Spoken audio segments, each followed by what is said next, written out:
Esto es La Entrevista con Raúl Valladares. Mientras el verano comienza a tomar fuerza sobre el país, la falta de lluvia provoca que la vegetación sea el combustible para alimentar pavorosos incendios que ya dejan imborrables huellas de su destructivo paso sobre extensas porciones de la geografía, y muestra de ello es la densa capa de humo que en esta temporada impera sobre los cielos de Honduras. A finales de febrero se contabilizaban alrededor de más de 1000 hectáreas afectadas por incendios forestales, la mayoría provocados por la mano criminal, siendo los pirómanos y las personas que queman para propósitos de agricultura los responsables de la pérdida de áreas con vitales recursos naturales. Francisco Morazán, Yoro, Choluteca, Valle, Lempira y Santa Bárbara son los departamentos donde más incendios forestales se reportan, según los datos del Instituto de Conservación Forestal, y los municipios del Distrito Central y Guaymaca son los más afectados por estos siniestros que se registran dentro y en sus alrededores. Según las estadísticas, cada año aumenta la zona afectada por los incendios forestales. En 2019 se contabilizaron 1.500 hectáreas, 2021 2.300 y 2022 2.600 hectáreas arrasadas por las llamas, y en 13 años la nación centroamericana habría perdido unas 600.000 hectáreas de bosque que dañan las fuentes de agua, y según expertos, si no se implementan medidas de protección de los bosques, la sequía en los próximos años en Honduras serían devastadoras. Asimismo, para este año los especialistas mencionan que la sequía, aparte de estas situaciones de incendios forestales en el país, el cambio climático está alcanzando severamente a Honduras este 2023, y las proyecciones advierten que el 50% de la agricultura se vería afectada, por lo que se requieren de acciones urgentes para minimizar los daños, dijo el jefe de alerta temprana de la Comisión Permanente de Contingencias COPECO, Juan José Reyes. La presidenta de la Federación Nacional de Agricultores y Ganaderos de Honduras, FENAC, Anabel Gallardo, dijo que el informe presentado por COPECO de que anuncia pocas lluvias para este año es preocupante, por lo que se debería brindar ayuda a los agricultores. Hay años que son de sequía y otros de lluvias, pero todos nos tenemos que acomodar y buscar las acciones más beneficiosas para no salir afectados por el cambio climático. Debemos buscar los mecanismos en el uso adecuado del agua y distribuir a nivel nacional, impulsar los sistemas de riego y hacer un mejor uso del agua, dijo la representante de la FENAC. Por su parte, otros miembros de la FENAC consideran que en este mes de marzo se debería activar el Comité de Emergencia Interinstitucional para no ser tomados por sorpresa con la asistencia humanitaria que seguramente van a necesitar 34 municipios que generalmente presentan un grado de sequía severo.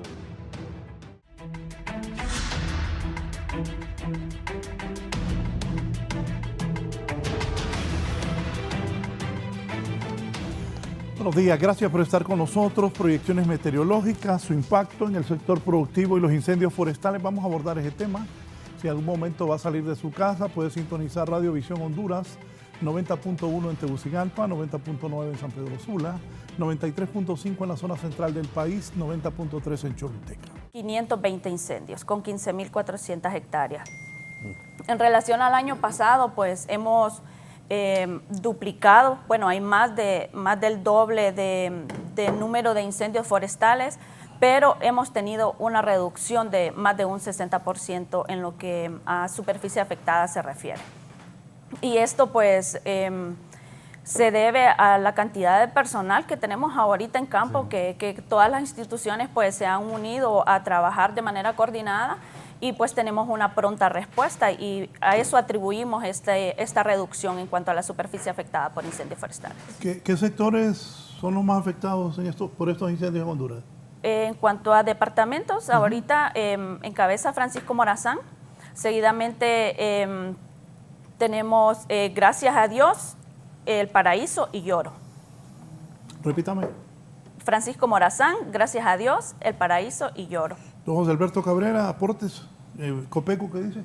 Sí, señor. De hecho, nosotros estamos trabajando a nivel de la Unidad de Respuesta Inmediata, con todo el apoyo del señor ministro. Ahorita estamos trabajando en combinación, como decía la ingeniero acá, con todas las instituciones. Estamos eficientando el uso de los recursos, y eso nos permite limitar el daño que está ocasionando tanto incendio. ¿Los bomberos qué han hecho?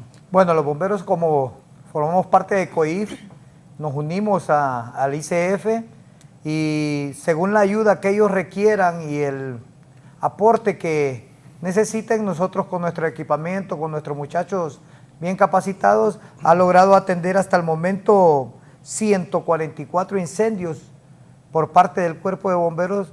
Es la parte que nos ha tocado.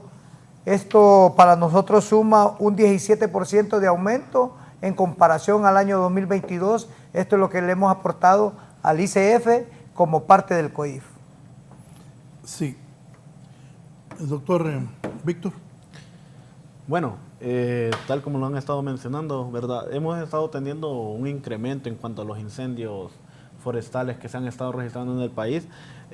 Las condiciones que han estado favoreciendo desde enero hasta febrero y a principios de marzo han sido bastante secas. De hecho, ahorita ya, para lo que es ahorita el mes de marzo, hemos tenido algunas precipitaciones que han venido a minorar, pero vemos cómo está la parte del país cubierta por una capa densa de humo, lo que no muy normalmente se presenta ya a mediados de abril, por ejemplo, donde podemos estar apreciando estas cantidades. Sin embargo, ya lo vemos desde un tiempo bastante prematuro en el año, y esto es debido a esta proliferación que hemos estado teniendo. Las condiciones avisoran un poco más seco los próximos meses, lo que podría estar fomentando un poco más la expansión de estos incendios. Ingeniero Cerrito, hacía una introducción. ¿Qué piensa como ciudadano? Claro. Lo que yo decía, ayer o antier, miraba como a las 5, cerrado aquí.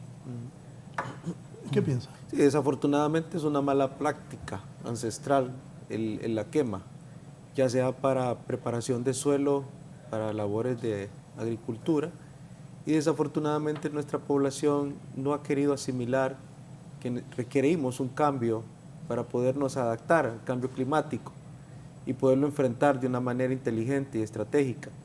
Así que creo que este programa, además de comunicar algunas ideas claras a la población, creo que también es una gran labor del canal, ya que hay que concientizar a la población, porque muchas veces nosotros nos sentimos muy distantes de los lugares donde están ocurriendo los incendios, pero como usted bien lo dice, después recibimos todo ese smog, ¿verdad? Toda esa contaminación ambiental que provoca que las enfermedades en los niños pues aumenten.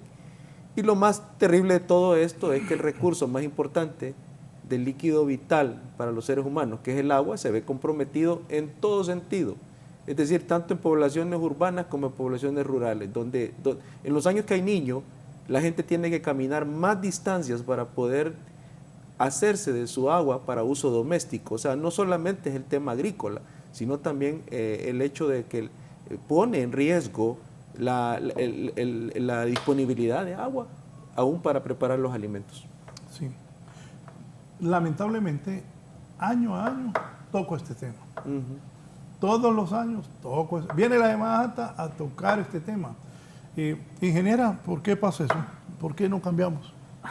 Pues eso se refiere mucho como lo atribuimos a la población, pues tenemos como esta cultura, como mencionaba el ingeniero, de quema todos los años.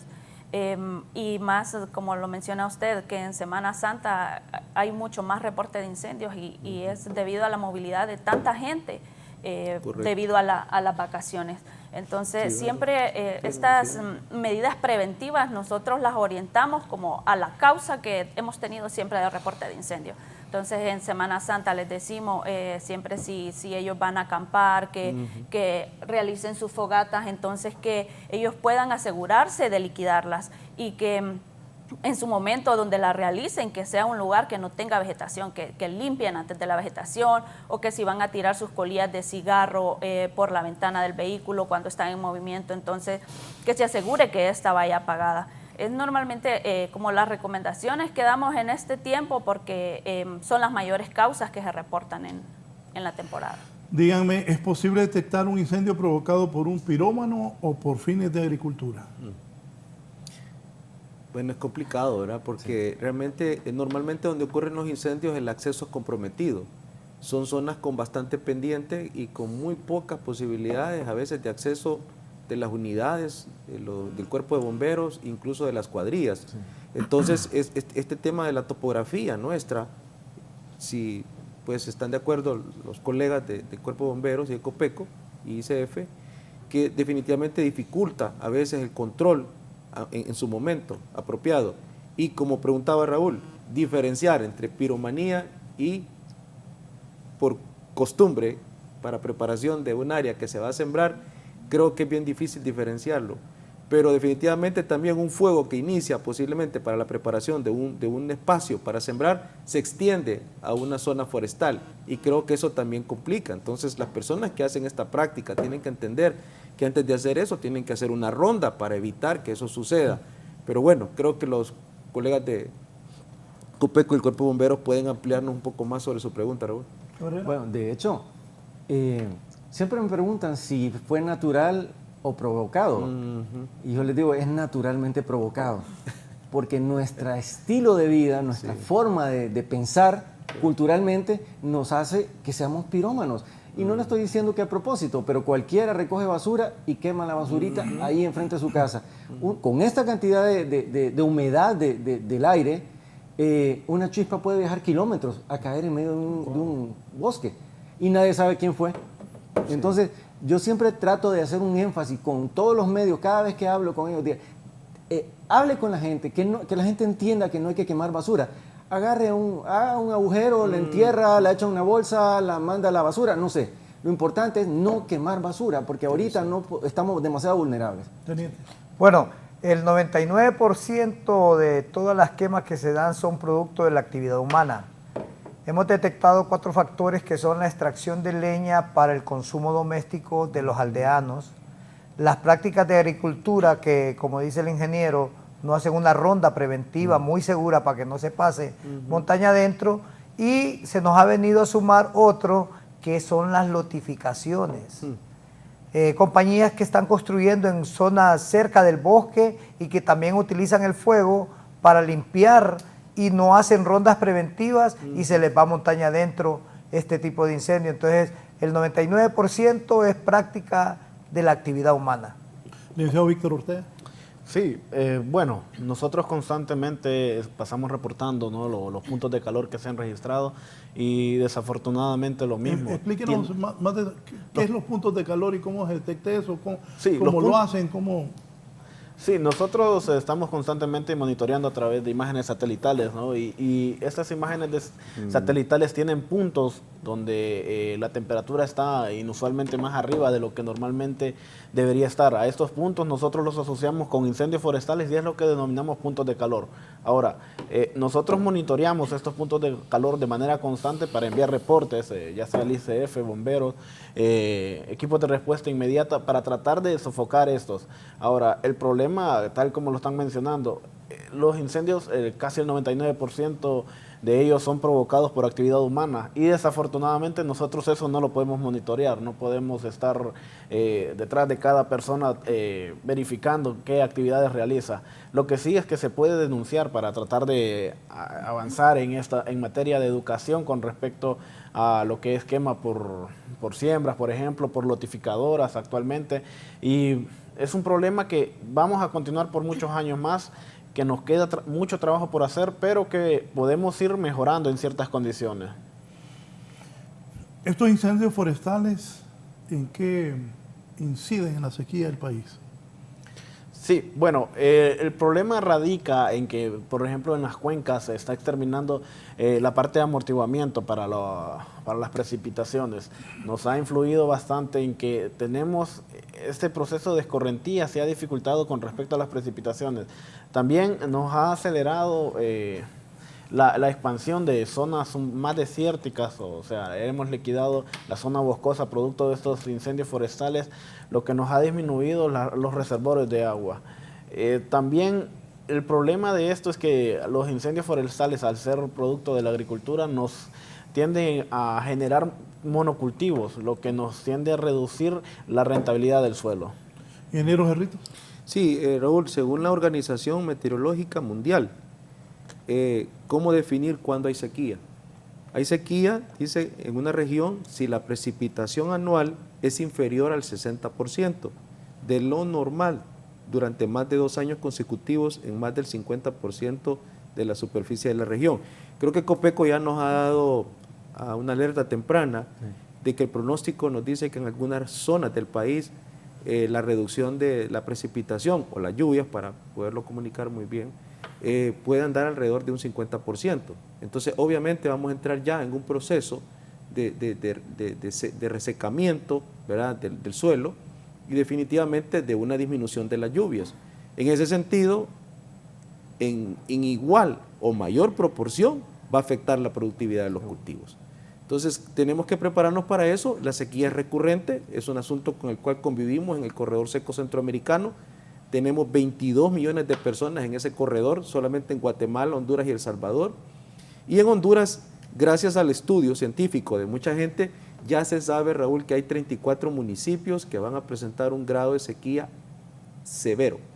Entonces la priorización de los recursos y el apoyo de todas las instituciones públicas y privadas tiene que ir orientado a esos 34 municipios.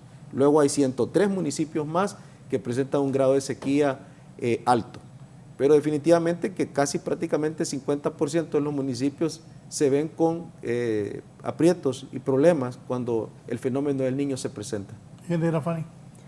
Pues como comentaba, la perspectiva climática para este año nos está alargando lo que es el periodo seco hasta el mes de junio. Y también las precipitaciones van a estar como por debajo de los promedios anuales. Es algo que nos va a venir a afectar a nosotros para lo que es la incidencia de incendios forestales a nivel nacional. De acuerdo. A través de ICF y con el programa presidencial Padre Andrés Tamayo, se priorizaron ahorita 150 municipios a nivel nacional de los 298 y se distribuyeron. ¿Quién trajo eso? Sí. Bueno, como... Regresá desde el inicio, disculpe, ingeniera. Sí, una disculpa por interrupción. Bueno, como lo hemos estado mencionando, desde parte de Senado, año a año, tratamos de emitir la perspectiva climática. Cerca de febrero iniciamos con una preliminar para lo que es la siembra de primera, ¿verdad?, con respecto a las lluvias que podrían presentarse en los primeros meses del año. Y bueno, las condiciones, nosotros nos basamos en algunos modelos estadísticos y dinámicos que nos pueden proyectar, ¿no?, algún escenario que podrían estarse generando. Ahora, nosotros, basado en nuestro pronóstico, le damos cierto o el mayor peso posible a esto, que es el fenómeno del ENSO, bastante conocido en nuestra región, porque nos ha llegado a afectar bastante. Esto que es un fenómeno acoplado, básicamente, océano-atmósfera, y que influye en la temperatura superficial del mar, del Océano Pacífico, en la parte central y oriental, nos llega a afectar a nosotros. En la perspectiva preliminar que se presentó en febrero y que esperamos presentar una actualización en el mes de abril, nosotros estábamos indicando que esperamos, venimos de casi 36, 37 meses que hemos estado en fase de niña. Para que la población entienda un poco, el niño y la niña son fenómenos extremos de este fenómeno ENSO, que es bastante normal en nuestro planeta, pero cuando sus temperaturas superan el 0.5 de anomalía, es decir, umbrales que nosotros tenemos, podemos tener estos eventos extremos.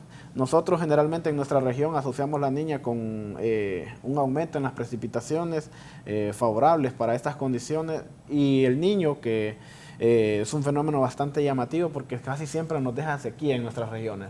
Ahora, en la perspectiva preliminar que nosotros logramos presentar, encontramos que tenemos proyecciones de que vamos a permanecer por lo menos en fase de niña todavía este mes, y que ya tenemos cierta probabilidad de avanzar a lo que es una fase de neutro, perdón. Ya esperaríamos que cercano a la mitad del año entraríamos a fase de niña, y esto tiende a ser alarmante porque nos genera un escenario donde las precipitaciones podrían ser inferiores en gran parte del país. De hecho, para lo que esperamos todavía, para el mes de abril, esperamos poder tener condiciones de lluvia cercano al promedio. Pero el problema es que hemos tenido déficit durante estos meses. Hay que aclarar, por supuesto, que estamos entrando en la temporada seca y las precipitaciones que esperamos son bastante deficitarias por lo que generalmente sucede año a año. Sin embargo, las proyecciones aparentan que vamos a estar teniendo precipitaciones iguales o inferiores al normal. En las presentaciones que estamos teniendo, estamos viendo algunos modelos norteamericanos que nosotros utilizamos para generar esos escenarios, donde vemos ahí marcado la anomalía de temperatura. ¿Y esto en qué nos puede afectar? Que tengamos temperaturas por encima o por debajo del promedio. Bueno, eso nos puede fomentar a lo que son incendios forestales, tal como lo han estado señalando, si las temperaturas están un poco más cálidas de lo normal, y si están un poco más frías, por ejemplo, en algunos sectores como en el sur, podrían desfavorecer a lo que es la evapotranspiración y generar para los cultivos. Ahora, nosotros estamos esperando que para los meses ya de junio, julio y agosto, que lo que es ese trimestre, podríamos estar entrando a una fase de Niño y condiciones un poco desfavorables en cuanto a las precipitaciones. Esperamos que esos meses tengamos condiciones bastante secas, bastante deficitarias en cuanto a precipitaciones, es decir, podría disminuir hasta un 20%, 20-40% de las precipitaciones en la región central, que es donde estábamos haciendo mención que podrían ocurrir sequías. Podríamos tener partes en lo que es el corredor seco, ya sea El Paraíso, Choluteca y Francisco Morazán. Nosotros podemos esperar precipitaciones, podríamos esperar una época de canícula, que es la época, es el intermedio entre la época lluviosa, que podría extenderse bastante tiempo, podría ser bastante prolongada, extendiéndose de julio hasta inclusive los primeros días de septiembre. ¿Y Yanira? Sí, pues con todo esto de la sequía, a nosotros nos viene a traer más disponibilidad de combustible seco en nuestros bosques, lo que es mayor riesgo todavía para lo que es los incendios forestales, ya que los combustibles livianos son los que se secan con mayor rapidez y son los que arden de manera más rápida, lo que podría llevarnos a tener mayor incidencia de incendios a nivel nacional. Por lo que nosotros nos estamos preparando con las cuadrillas. Normalmente mantenemos como la temporada de incendios forestales o lo que llamamos campaña de incendios forestales hasta mayo o junio, pero este año se está orientando de otra manera la campaña de incendio, de modo de que la podamos mantener todo el año con actividades de prevención de incendios forestales, ya sea de manera actividades preventivas, ya sea físicas o culturales, y pues poder mantener estas cuadrillas a un tiempo mayor por el año. Don José Alberto. Sí, señora, estaba analizando un poquito. A estas alturas de este año nosotros llevamos atendidos 87 incendios, cuando el año pasado fueron 54 incendios a los que fuimos nosotros a nivel de Distrito Central, porque nosotros, la unidad trabaja a nivel de Francisco Morazán. Incluso, O sea, ¿solo aquí cuántos? 87 incendios, hasta ahorita. Sin embargo, el año pasado atendimos 54. No era la totalidad de los incendios, porque como nos cubrimos con las otras entidades, pero en realidad esto está incrementando y esto que está empezando. Y tenemos 87 incendios a esta altura, entonces la cosa no pinta bien, señor. Teniente bien. Bueno, nosotros tenemos que inclinar nuestro recurso a esta sequía que nos pronostica por parte de Senados Copeco. Tenemos que hacer uso de ello y recuerde que los bomberos utilizamos agua. Toda esta agua sale de la ya tratada por el saneamiento, y esta agua ya no le va a llegar, licenciado, a todas las gentes en las partes altas, y va a limitar a todos aquellos que están recibiendo agua por 4 a 5 días a una extensión a mayores días de racionamiento, porque las afluentes donde nacen los vertientes para alimentar las represas son en las montañas que se están quemando, y estas son las que alimentan también a las comunidades. Para el caso del Picacho, su afluente es un afluente natural de la Tigra, que ellos no tienen reservorio, ellos tratan la cantidad de agua que está cayendo y así mismo la producen y la mandan a la parte norte de Tegucigalpa, y al quemarse, por ejemplo, la Tigra, el Pilihuín y toda esta zona de amortiguamiento, esta zona del Picacho recibe menos agua que lo normalmente recibiría, es por ende que se extendería esta época de racionamiento de agua, y esta agua ya tratada, como le digo, para uso doméstico, es la que utilizamos nosotros los bomberos. Aquí en Francisco Morazán, donde hay más incendios. Sí, esa es la estadística normal. Francisco Morazán. Después. Mayor incidencia.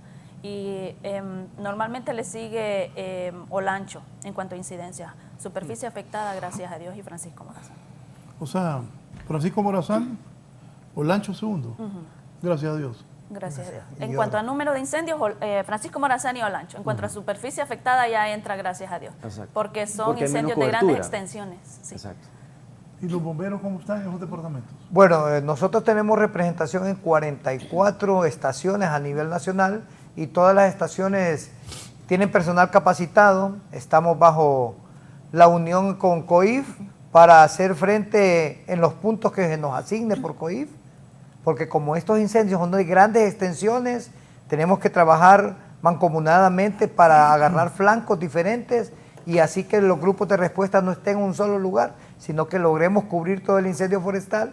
Hemos capacitado a los combatientes de incendios forestales y se les ha dado las herramientas manuales, porque comúnmente en estos incendios no dentro del carro cisterna, hay que ir a hacer rondas, hay que ir a hacer rondas cortafuego, hay que ir a hacer líneas negras con herramientas manuales. ¿Qué están haciendo en este momento para mitigar esos incendios? Bueno, yo puedo decirle que este año hay mucho más recursos. A través de COIF estamos organizando, muy bien organizados, de hecho mucho más, mejor distribuidos. Ahora ya no tenemos que ir de punta a punta para ir a un incendio, sino que la cuadrilla más cercana es la que se desplaza. Y definitivamente eso nos hace ser más eficientes y actuar más inmediato. Sí. Y como menciona él también, este año estamos más organizados porque en años anteriores contábamos con pocos centros de operaciones y ahora a nivel nacional casi todos los departamentos tienen centros de operaciones, lo que nos hace utilizar de una manera mejor los recursos en cuanto a personal y equipo que tengamos.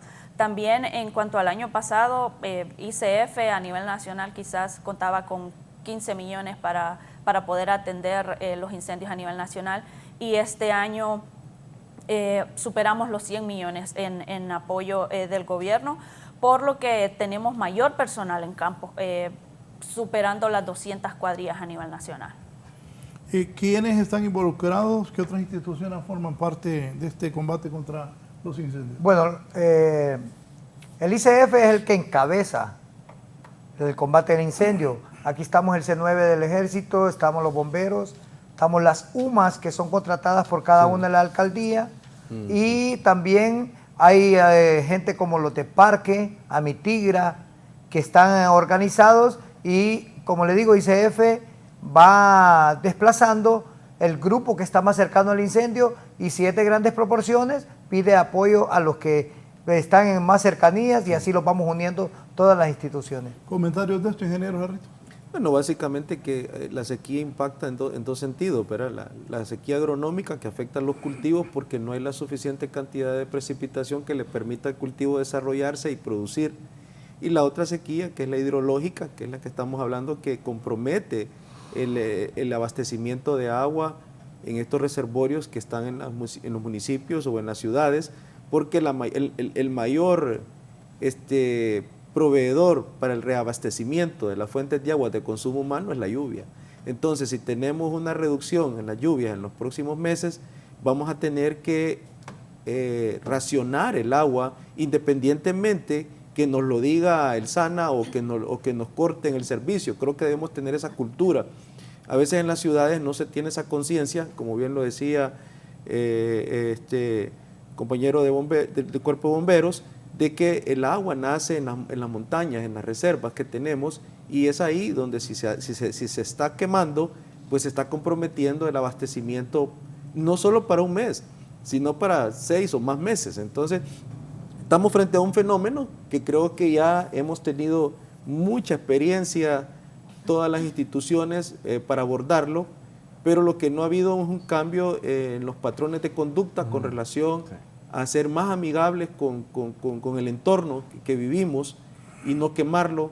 Me encantó lo que dijo el compañero de Copeco con relación al quemar basura, y creo que cosas pequeñas hacen grandes diferencias como esta, ¿verdad?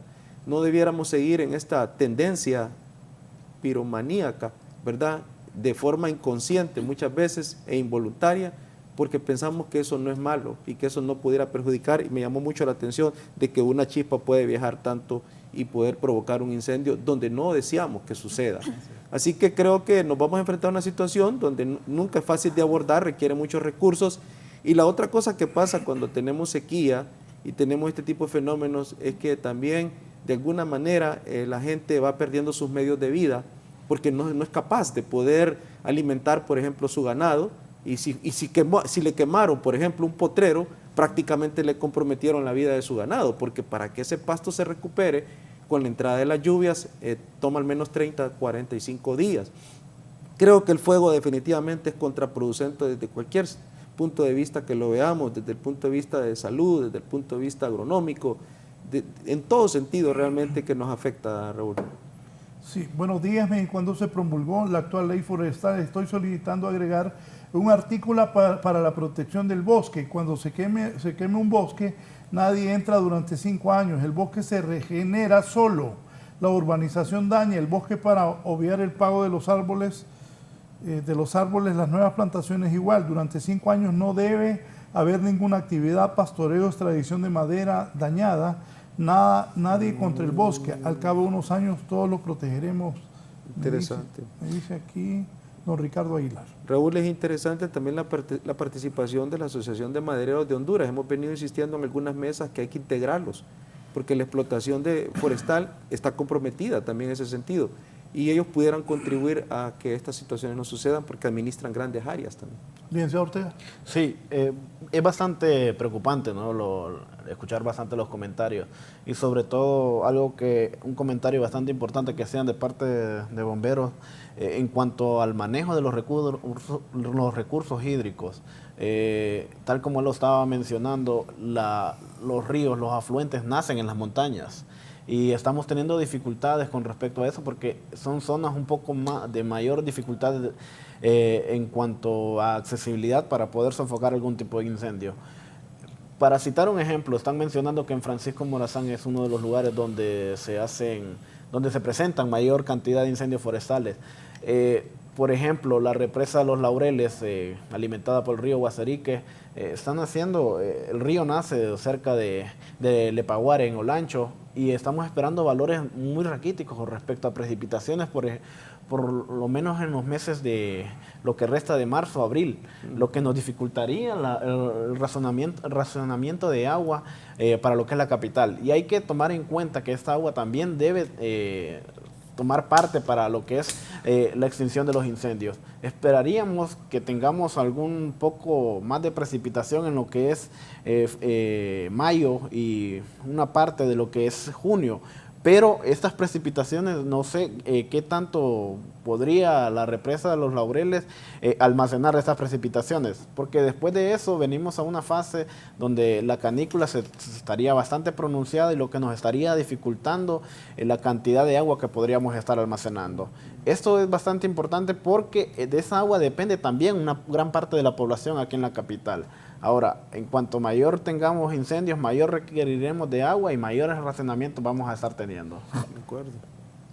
Licenciado, nosotros estábamos trabajando muy cerca con C9 y con parte del ejército también. De hecho, a nivel nacional hay varios batallones, bastantes batallones preparados para eso y están atacando, no solamente C9, sino que hay diferentes batallones ya destacados por la señora Presidente. Entonces, las cosas están trabajando en una buena dirección. Sin embargo, he podido escuchar mucho que cuando hay un incendio que no puede controlar, todo el mundo se traiga un helicóptero.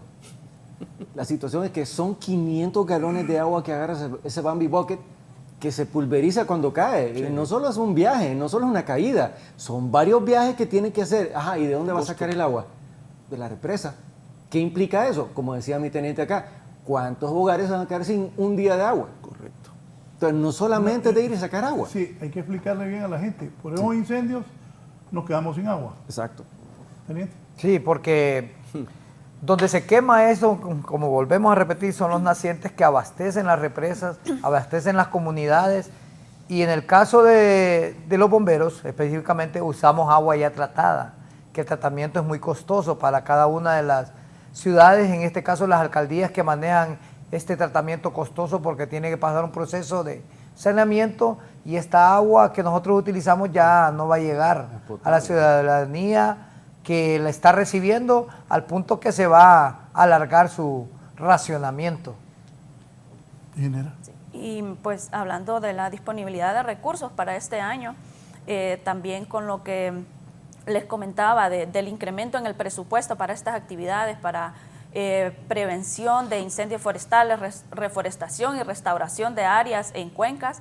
Está este programa interinstitucional, el programa Patria Antes Tamayo, por el cual también se ha fortalecido esa parte de la fuerza de tarea, la que nos está ayudando con todos estos delitos ambientales y a proteger todas estas áreas que han sido reforestadas y que pretendemos restaurar para los próximos años.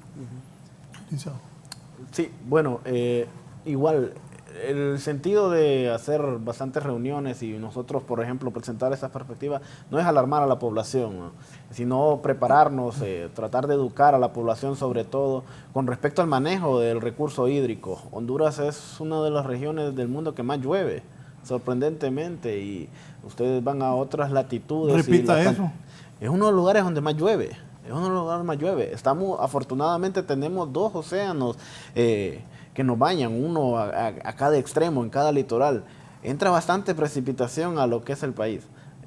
Ahora, con la variabilidad climática, los eventos extremos están siendo un poco más recurrentes, es decir, tenemos precipitaciones más fuertes y tenemos tiempos prolongados de sequía más comunes. Ahora, desafortunadamente nosotros estamos destruyendo los afluentes principales de agua.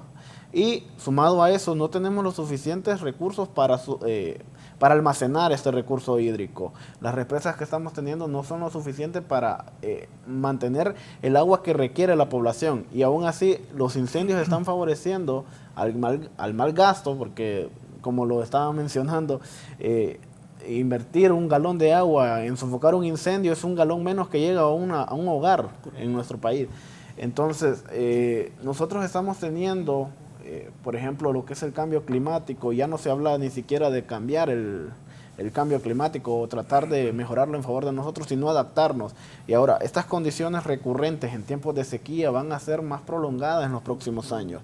Y nosotros tratar de adaptarnos a estos cambios que están sugiriendo es la única opción que nos queda. Tratar de educar a la población en cuanto a mejorar el manejo del agua, a reducir los incendios forestales, a una agricultura más amigable con lo que nosotros tenemos.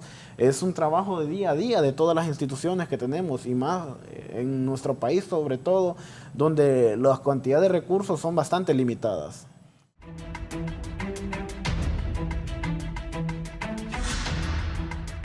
Licenciado Ortega, ¿qué decía la mala precipitación? Sí, estábamos hablando nosotros ahorita con respecto a las lluvias que nos avisoran, y es que últimamente en los últimos años hemos estado teniendo eventos extremos más recurrentes. ¿Qué quiero decir con esto? La cantidad de lluvia que usualmente nos cae a nosotros aquí en Honduras se ha mantenido, ha tenido algunas ligeras variaciones, pero el problema principal es la distribución que está teniendo estas precipitaciones.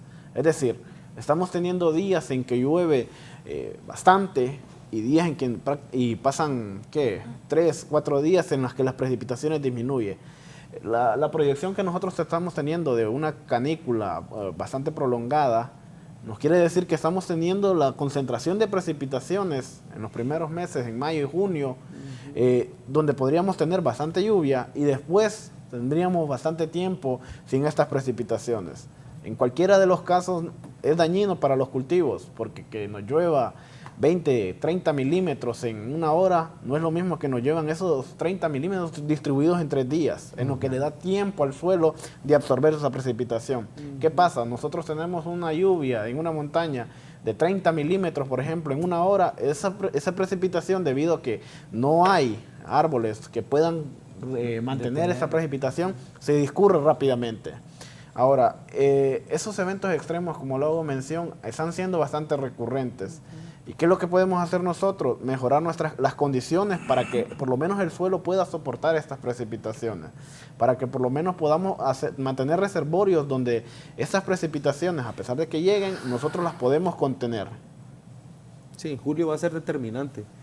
Viendo los pronósticos, los mapas que nos muestra Copeco, se ve casi una situación en todo el país. Si presentamos el mapa de julio, tal vez el que antecedió, ese es el de agosto. Sí, el de julio. Esa zona café nos indica que va a haber déficit. Hay un déficit ahí. Creo que eso va a comprometer algunos cultivos, como el caso de maíz, porque En algunos casos, dependiendo la fecha de siembra, ese maíz va a estar en época de floración. Y definitivamente, pues, no podemos anticiparnos, pero sí es muy probable que eso va a reducir la productividad. Y en algunos casos, pues, va a perderse cultivo. Va a ser importante que en postrera, si tenemos un mejor comportamiento y un menos efecto de este fenómeno, pues las áreas de siembra puedan compensar las que se pierdan de primera. Pero sí estamos frente a eso y nuestra agricultura es de temporal. Es muy poca la agricultura que realmente está bajo riego y destinada para producción de granos básicos. Prácticamente un 95% más depende del temporal, depende del comportamiento de la lluvia, depende de ese pronóstico. Así que la fecha de siembra va a ser bien importante. Si la gente inicia en mayo, va a poder captar todo mayo, todo junio, parte de julio, y pues vamos a quedarnos con lo que el suelo ha retenido hasta esperar que termine la canícula y no sé, tal vez nos podría confirmar el licenciado Ortega cuándo sería el final de la canícula, si sería a inicios de agosto o a mediados de agosto.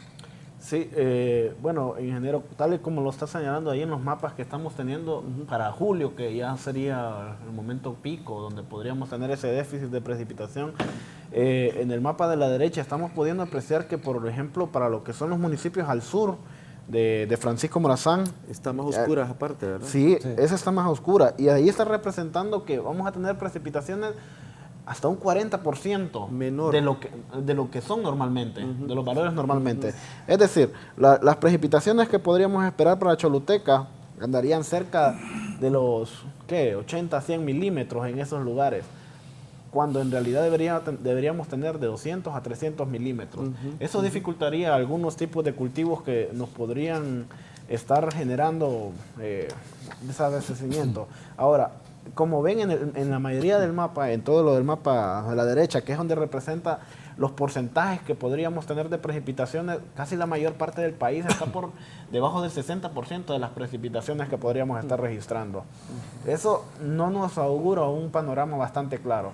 Ahora, para lo que es la parte sur, podríamos estar hablando de un final de este periodo de canícula en los primeros días que es del mes de agosto. No así para el norte del país, donde podría extenderse inclusive hasta el 15. Hay que recordar que para la parte norte es en estos meses donde ocurren precipitaciones debido a los frentes fríos y no hemos tenido estas incursiones.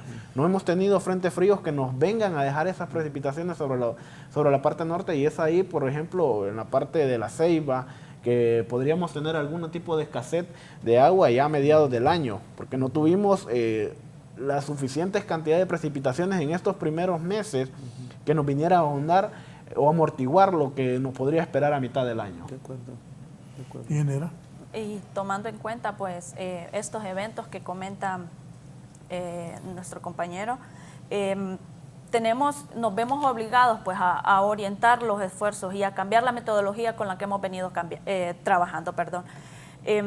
Anualmente por parte de ICF se distribuye lo que es un mapa de susceptibilidad a riesgo de incendios forestales y tomamos en cuenta pues estos eventos, tomamos también el historial de reporte de incendios, la distancia a calles pavimentadas, un montón de variables que se toman y pues priorizamos ciertas áreas a nivel nacional. Actualmente, como les mencionaba, hemos orientado todos nuestros esfuerzos a estas 2.8 millones de hectáreas que están bajo mayor riesgo a incendios forestales.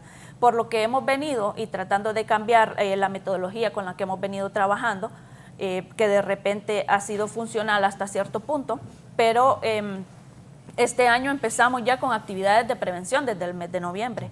Pero todo esto también se debe a la cantidad de recursos que tenemos disponibles, que en años anteriores no los habíamos tenido y no teníamos la capacidad más que estar como respuesta ya cuando los incendios forestales estaban presentes. Entonces ahorita venimos desde noviembre trabajando en lo que es actividades de prevención, concientización de personas, rondas, quemas controladas, líneas negras, todo esto con el objetivo de que la superficie afectada para este año sea menor y pues ya estamos viendo los resultados en campo. Dígame, entonces para que la gente entienda, ¿la sequía este año va a ser más severa?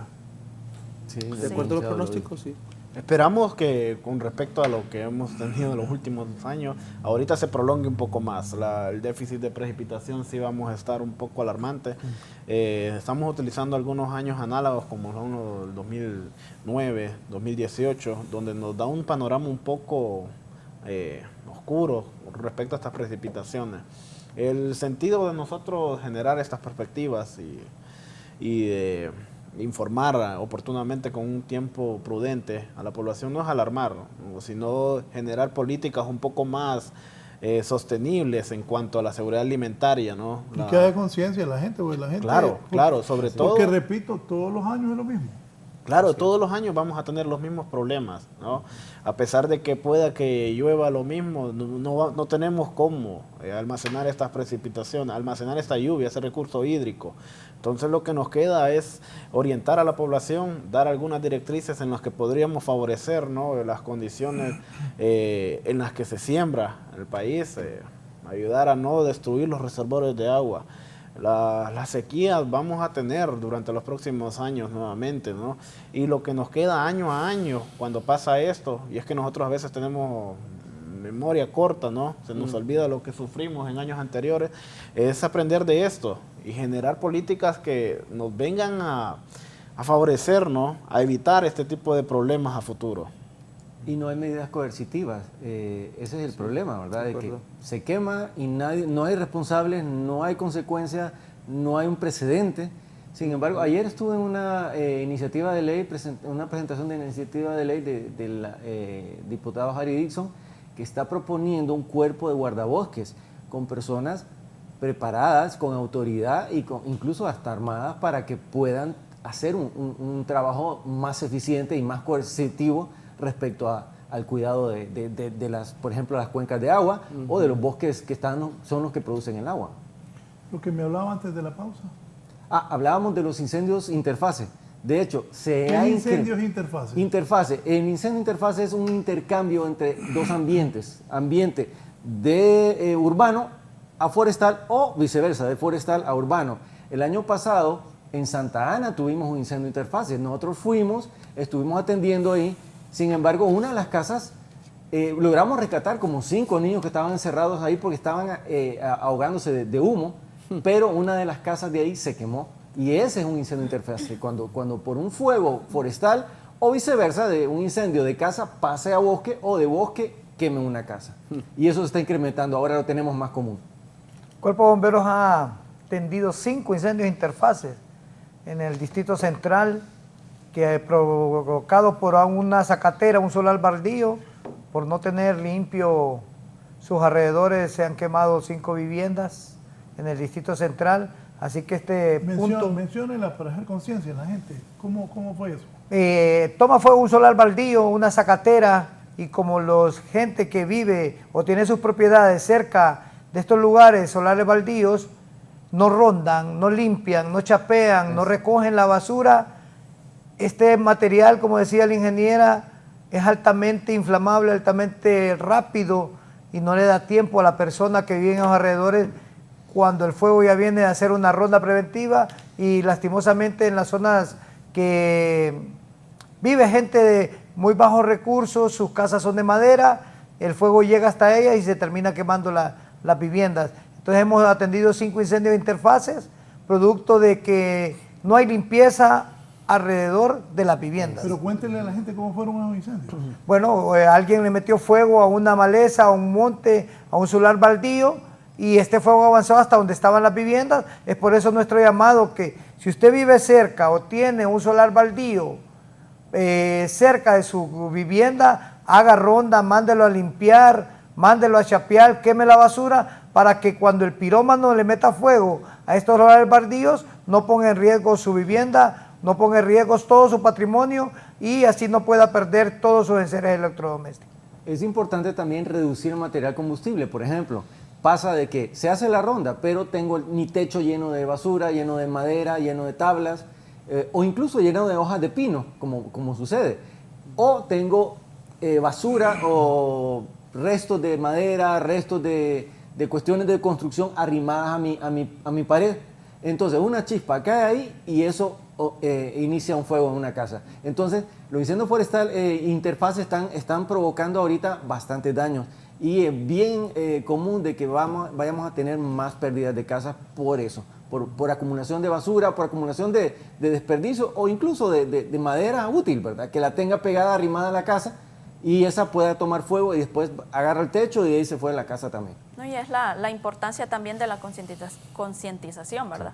Porque como mencionaba, no solamente puede ser del bosque a la parte urbana, sino que puede ser de la parte urbana al bosque. Entonces la quema de basura puede ser una causa también de que pueda iniciar un incendio forestal.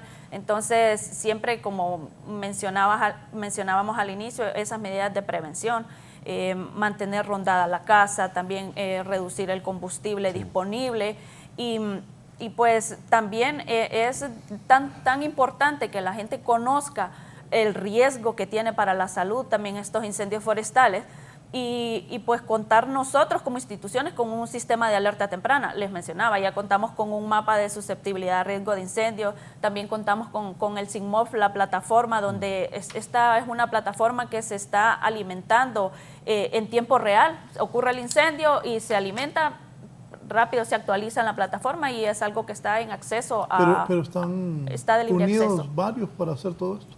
Es todas las instituciones de CONAPROFOR. Bomberos, bueno, la parte operativa, bomberos, COPECO, el ICF, C9. el C9. ¿Números donde la gente llame? Todas las denuncias las estamos manejando a través del 911.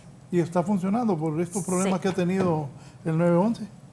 Sí está funcionando. Y todas las denuncias de 911, ya sean de incendios estructurales o de incendios forestales, se canalizan a través del COIF y el COIF distribuye actividades.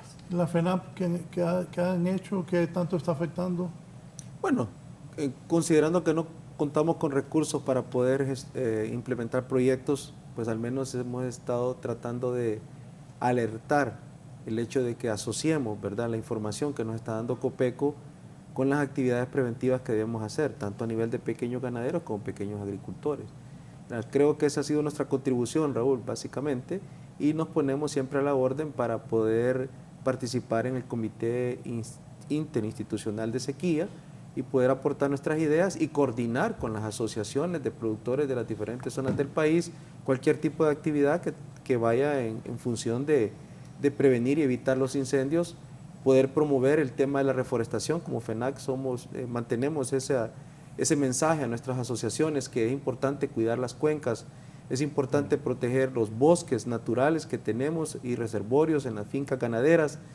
Muchas veces se señala a la actividad ganadera como una de las principales responsables, pero en realidad muchos de nuestros ganaderos han evolucionado y están creando sus propios viveros y sembrando árboles, porque definitivamente pues el ganado requiere de sombra y no solamente es importante el tema de la sombra, sino la protección de la cuenca. Creo Óigame, que he visto en algunas tomas que hacemos las vacas bien hasta desnutridas. Sí, sí. Bueno, no sé si he estado viendo las fotos de las invasiones, ¿verdad? Porque también, sí, esas son algunas de las que se han mediatizado más por la razón. No, pero se me vino la imagen por la sequía, la verdad. No, es correcto, Raúl, es que ese es un efecto directo de la situación que nos va a acontecer en los meses de julio, agosto, porque ya se agotan las reservas de pasto. Si definitivamente la gente no previene y en este momento cuida los rastrojos que tiene o cuida el heno que ha elaborado o el silo que previamente estableció en alguna área que tenía riego, definitivamente pues se compromete la alimentación del ganado. Raúl, yo quisiera enfatizar algo para los pequeños productores que son la gran mayoría del país, que dejemos de quemar. Tenemos el costo de los fertilizantes ahorita a niveles que prácticamente no tiene la capacidad el productor pequeño de comprarlos, y cada vez que quemamos lo que estamos haciendo es destruyendo la materia orgánica en el suelo, que es uno de los principales responsables, para que también, además de que retengan la humedad, le permita al cultivo poder obtener de manera natural algunos nutrientes. Entonces, este tema de la quema definitivamente que es contraproducente, es prácticamente una cuestión que va en contra de nuestra existencia, en contra de nuestra sostenibilidad en estas zonas donde están la mayoría de los productores del país. Por lo tanto, debería ser prohibido y absolutamente mantener una campaña todo el año, que no se puede quemar, no se debe quemar. Y si hace una quema debe ser controlada, debe ser una cosa que sea muy justificada y se requiere mucha vigilancia a nivel local de parte de las municipalidades con la contribución de la JUMA, las unidades medioambientales, que son las que vigilan esta situación. Sí, es muy importante todo eso, que cada alcaldía forme sus UMA con los mismos vecinos para que le den una atención inmediata a los incendios forestales que se den en cada ciudad, cada departamento de las 298 alcaldías, que tenga un grupo fortalecido y capacitado para que sean los primeros respondedores ante un incendio forestal en sus zonas. ¿El gobierno central está apoyando? Sí, señor. Sí. Nunca habíamos tenido tantos recursos para protección del medio ambiente, bosque en general, como este año.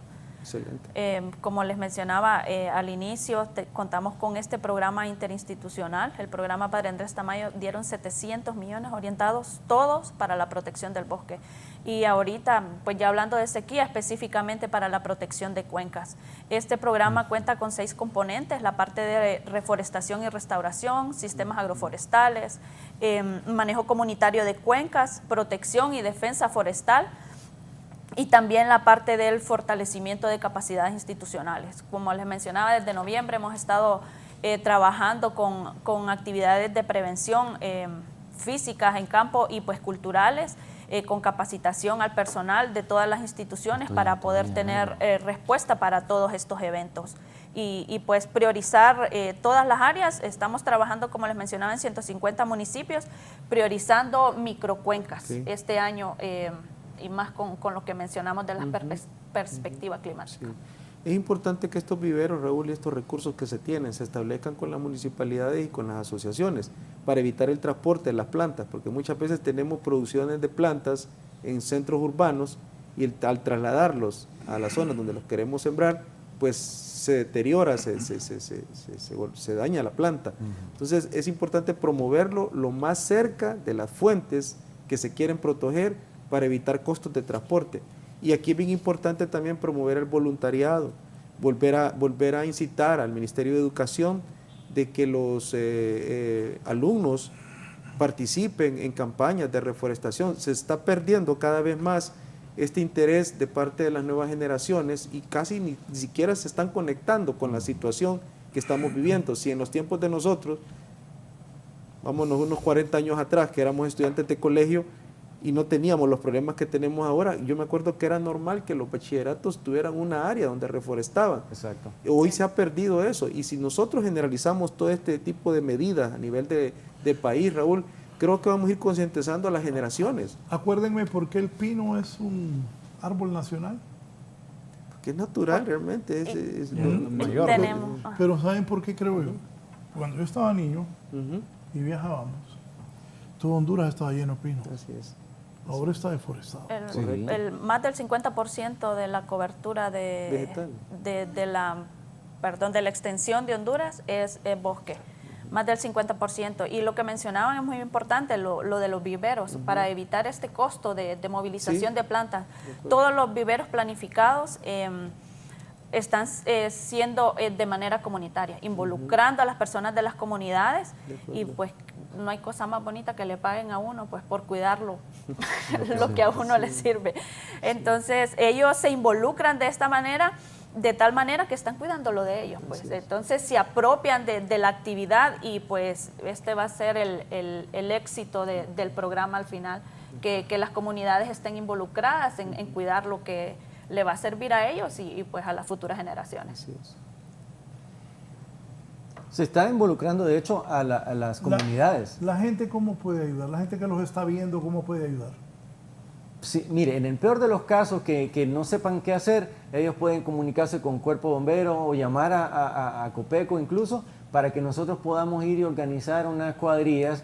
Los vecinos que quieran organizarse, que quieran ayudar para proteger, podemos nosotros ir y prepararlos para que cada una de las comunidades puedan hacer una respuesta inmediata, que mientras más inmediato es la respuesta, menos daño va a haber.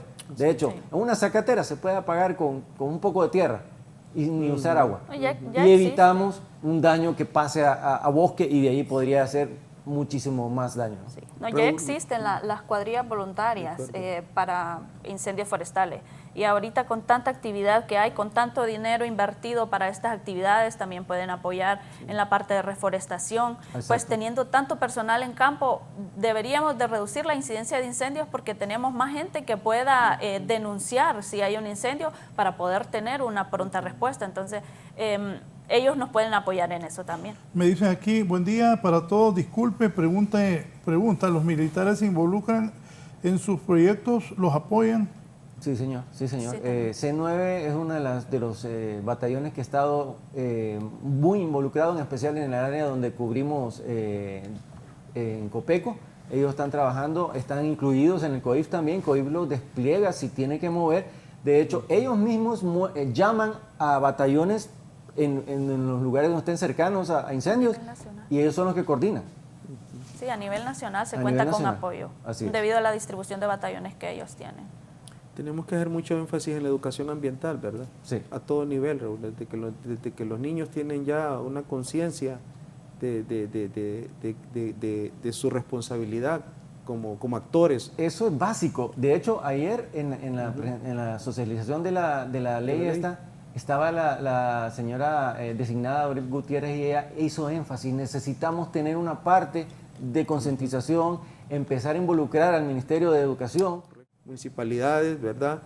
Organizaciones privadas, organizaciones internacionales que nos cooperan, pero sí que la gestión del agua se volviera uno de los principales aspectos prioritarios en la gobernanza local. Es la vida. Eso es bastante importante, ¿no? La población también debe estar involucrada en lo que decía, no solo dejar a las partes estatales, ¿no? Encargarse de eso. Porque la atmósfera no mira, ¿no? Afecta por igual a todos, los incendios, los beneficios o la parte negativa que nos brinden los incendios nos van a afectar a todos, ¿no? La cantidad de humo la vemos en la atmósfera de las ciudades y todos la respiramos por igual. La producción alimenticia nos va a afectar por igual. Que las nuevas políticas que estén ejecutando los países del primer mundo nos vengan y nos afecten, al final nos terminan afectando a todos. Entonces, estas condiciones de mal manejo de recursos hídricos también afecta por igual a toda la población, de alguna u otra manera. Entonces, la idea de concientizar y poder generar políticas más amigables con respecto al ambiente debe ser un interés nacional, debe ser punto de partida para todos, desde, por ejemplo, ahorita la época seca, que es la que más nos domina. Con respecto a eso de las precipitaciones, yo siempre hago esa analogía, ¿no? En una casa viven 4 personas y solo tienen una pila que agarra 5 barriles, pues pueden subsistir, ¿no? Digamos una semana.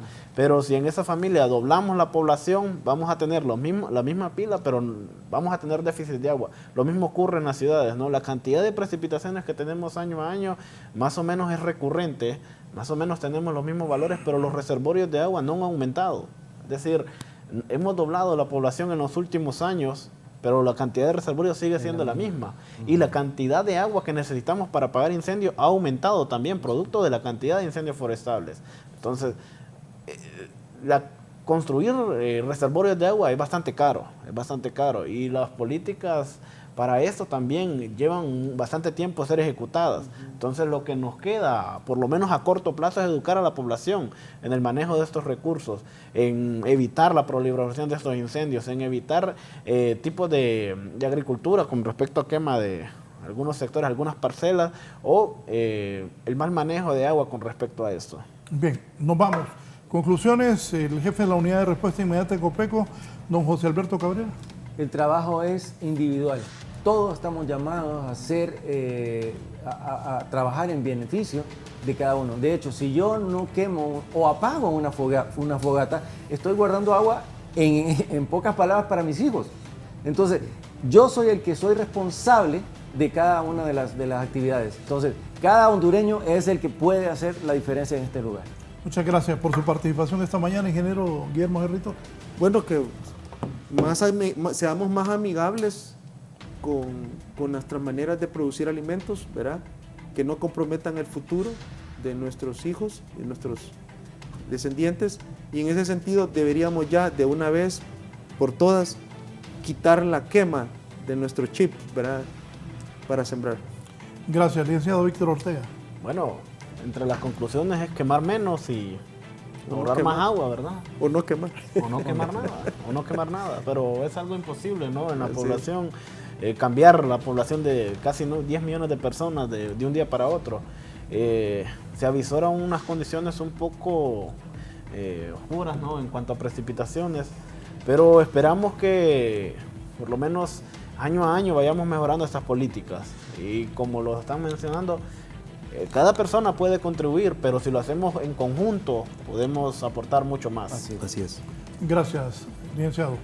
Teniente Cristian Sevilla. Bueno, el llamado a la conciencia de la población para que no utilicemos los métodos antiguos de utilizar fuego, lo podemos hacer de manera sintetizada al momento de limpiar, de enterrar la basura, de mantener limpio todos estos lugares que están expuestos al fuego, y así, como decimos todos en conjuntos, no nos va a faltar este vital líquido que es el agua que se produce en los nacientes donde están haciendo estos incendios forestales. Gracias, Teniente Sevilla, por estar con nosotros. Cerramos con la ingeniera coordinadora de protección forestal del programa del Padre Tamayo, ingeniera Fanny Mejía. Sí, pues comentábamos, tenemos un incremento de población, entonces que este incremento de población sea un incremento de mano de obra a nivel nacional. En materia ambiental.